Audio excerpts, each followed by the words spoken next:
హరి ఓం. శ్రీ గణేశాయ నమః. శ్రీ గురుభ్యో నమః. మోహనవాణి పోడ్కాస్ట్ ఛానల్ శ్రోతలందరికీ గురు పూర్ణిమ శుభాకాంక్షలు. ఈ గురు పూర్ణిమ సందర్భంగా 2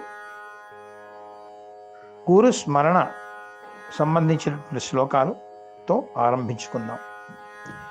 ఓం నమః ప్రణవార్థాయ శుద్ధ జ్ఞానైకమూర్తయే నిర్మలాయ ప్రశాంతాయ దక్షిణామూర్తయే నమః.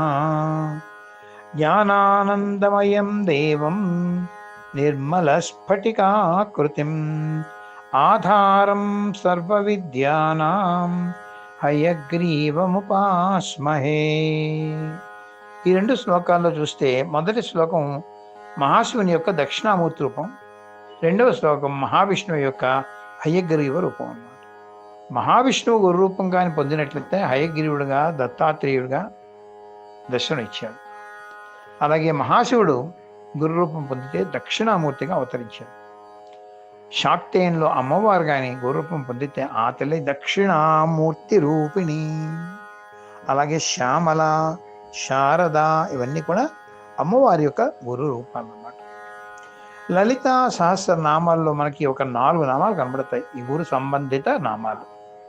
ఒకటి గురుమూర్తి, గురుప్రియా, దక్షిణామూర్తి రూపిణి, గురుమండల రూపిణి. ఈ 4 నామాల ఆధారంగా ఇవాళ కొంచెం మనం విస్తరించుకుందాం. గురుమూర్తి అంటే గురువు యొక్క ఆకారం. ఆ గురువు ఆకారం ఇందాక చెప్పుకున్నట్టుగా విష్ణువైనా శివుడైనా అమ్మవారిని ఎవరైనా పొందగలరు. తత్సంబంధితుడి మంత్రము, దేవత, గురువు కూడా సమాన అర్థం కలిగినటువంటి అన్నమాట. అటువంటి గురువులు అంటే ఏంటన్నమాట, ఎవరైతే సత్ సందేశము ఇచ్చి సత్ పదార్థం వైపు శిష్యుని మళ్లించగలరో అటువంటి సద్గురువులు అంటే అమ్మవారికి ఇష్టం గనక ఆ తల్లి గురు ప్రియా అనబడింది అన్నమాట. గురు శబ్దానికి అర్థం అంటే నిర్వచనం ఈ విధంగా చెప్పారు. గుకారస్త్వంధకారస్యాత్ రుకారస్తన్నివర్తకః గుకారస్సదితి ప్రోక్తః రుకారో జ్ఞానవాచకః బ్రహ్మజ్ఞానైకరూపత్వాత్ గురురిత్యభిధీయతే అని గురు శబ్దాన్ని నిర్వచనం చెప్పారు. అంటే గురులో గుకారము అంధకారానికి సంకేతం. అంధకారం అంటే అజ్ఞానము, తమోగుణము. రా అనేటువంటిది అగ్ని బీజం, అందుకని రుకారం అనేటువంటిది ఆ అంధకారాన్ని తొలగించేటువంటి జ్ఞాన జ్యోతి. అందుకని గురు అంటే ఏంటన్నమాట, అజ్ఞానం నుంచి జ్ఞానంలోకి తీసుకువెళ్ళేవాడు అనేటువంటిది అనమాట. అలాగే గుకార సదితి ప్రోక్త, గుకారం అంటే సత్ అనేటువంటి అంటే ఎప్పుడూ ఉండేది అని చెప్తారు. రుకారో జ్ఞానవాచక, రు అనేటువంటిది అంటే జ్ఞానానికి సంకేతం. అంటే ఏంటన్నమాట, సత్ చిత్ ఆనందం ఏదైతే ఉందో అదే గురు శబ్దానికి. అందుకని ఆ సచ్చిత్ ఆనందమే బ్రహ్మజ్ఞానైక రూపత్వాత్ గురురిత్యభిధీయతే. గురువు అంటే బ్రహ్మజ్ఞానమే రూపము అని చెప్పారు. అందుకనే గురు బ్రహ్మ, గురు విష్ణు, గురుర్దేవో మహేశ్వర, గురు సాక్షాత్ పరం బ్రహ్మ తస్మై శ్రీ గురవే నమః అని చెప్పారు. సాక్షాత్తు పరబ్రహ్మే ఆయన. ఆ పరబ్రహ్మ 3 రూపాలుగా సృష్టి స్థితిలో చేసినటువంటి ఆ రూపం కూడా గురువేను అని దానికి అర్థం అన్నమాట. ఇప్పుడు మనం ఇందాక చెప్పుకున్నాం, అమ్మవారు ధరించినటువంటి ఒక రూపం దక్షిణామూర్తి అయితే ఇంకొక రూపం శ్యామలాదేవి అని. ఈ 2 రూపాలు కూడా వీటికి ప్రయోజనం ఏంటంటే అభ్యుదయ నిశ్రేయస్సులను మనకి ఇస్తాయన్నమాట. అంటే అమ్మవారు గురు రూపిణిగా మనకి అభ్యుదయము, నిశ్రేయస్సు ఇస్తుంది.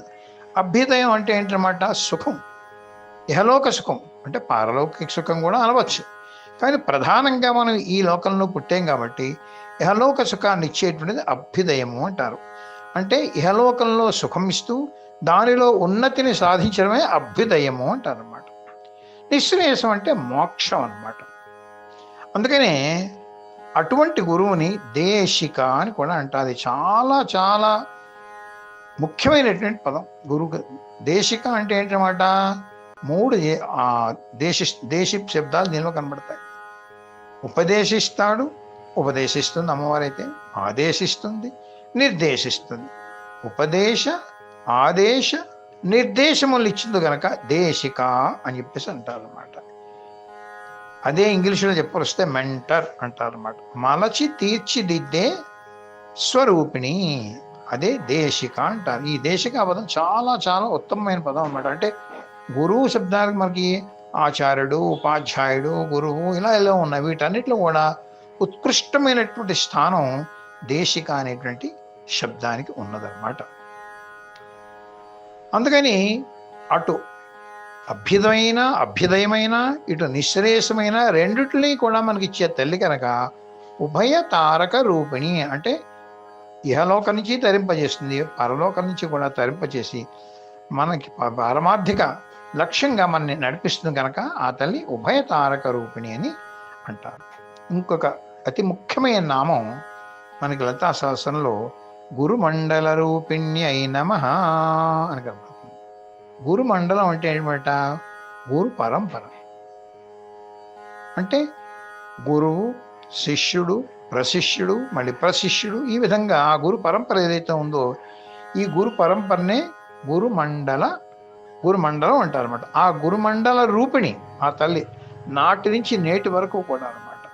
అదే సదాశివ పరంగా చెప్తే సదాశివ సమారంభాం వ్యాస శంకర మధ్యమాం అస్మదాచార్య పర్యంతాం వందే గురు పరంపరాం.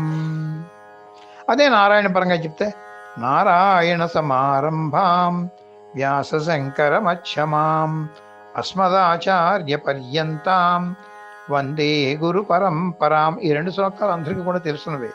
అయితే అసలైన గురు పరంపర ఏమిటి అంటే దీనిలో 14 మంది గురువుల్ని మనకి చెప్తారు. ఆ 14 మంది గురువులు కూడా ఎవరు అనేటువంటిది ఈ శ్లోకంలో మనకు కనబడుతుంది. ఇది ఒక్కసారి మనం చూద్దాం. ఇదే అసలైన గురుమండల రూపం.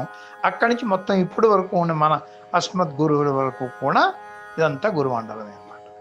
ఆ శ్లోకం నారాయణం పద్మభువం వశిష్టం శక్తించ తత్పుత్ర పరాశరంచ వ్యాసం సుఖం గౌడపాదం మహాంతం గోవిందయోగీంద్రమధాస్య శిష్యం శ్రీశంకరాచార్యమధాస్య పద్మపాదంచ హస్తామలకంచ శిష్యం తం తోటకం వార్తికకారమన్యాత్ అస్మత్సద్గురూన్ సంతతమానతోస్మి అని దీనిలో 14 మంది గురువులు చెప్పారు. ఎవరంటే వాడు మొట్టమొదట నారాయణం పద్మభువం, పద్మాలు చెప్పినవాడు బ్రహ్మదేవుడు.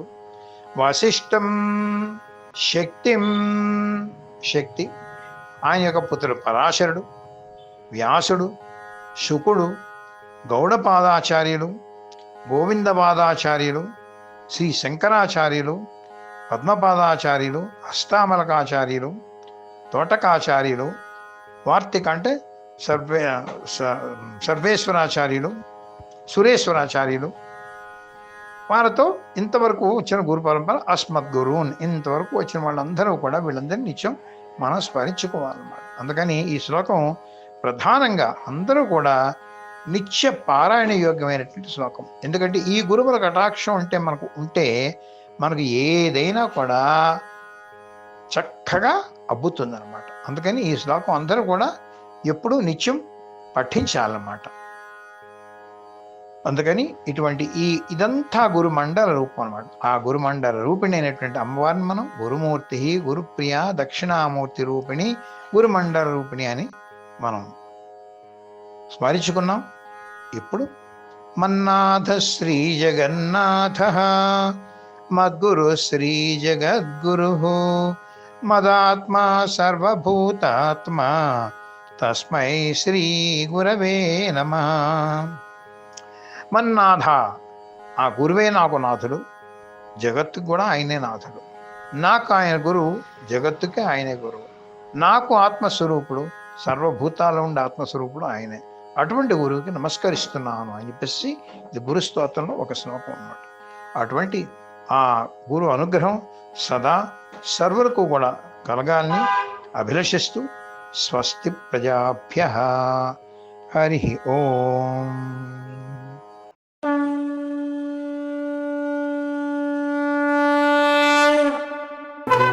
వినుడు వినుడు శ్రోతలారా, మహాభారత కథలు మన మనుగడ కోసం అందించిన కథలు. శూరులు ధీరులు వీరుల చరితలు, మన కృష్ణయ్య బోధించిన బోధలు. ఎంత విన్నా తరగని చెరగని మరువలేని మన భారతం మహాభారతం. మోహన్వాణి తెలుగు పోడ్కాస్ట్ వింటున్న శ్రోతలందరికీ హృదయపూర్వక ధన్యవాదాలు. వినండి, వినిపించండి, వింటూనే ఉండండి మోహన్వాణి తెలుగు పోడ్కాస్ట్. మీరు వింటున్నారు మోహన్వాణి. మా కార్యక్రమాలు మీకు నచ్చితే ఇప్పటివరకు మా ఛానల్కి సబ్స్క్రైబ్ చేసుకోకపోతే వెంటనే ఈ క్షణమే సబ్స్క్రైబ్ చేసుకుని ఆ పక్కనుండే బెల్ బటన్ని మ్రోగించి అందరికీ షేర్ చేసి మీ విలువైన కామెంట్ను కూడా చేసి మమ్మల్ని ప్రోత్సహిస్తారని కోరుతున్నాను.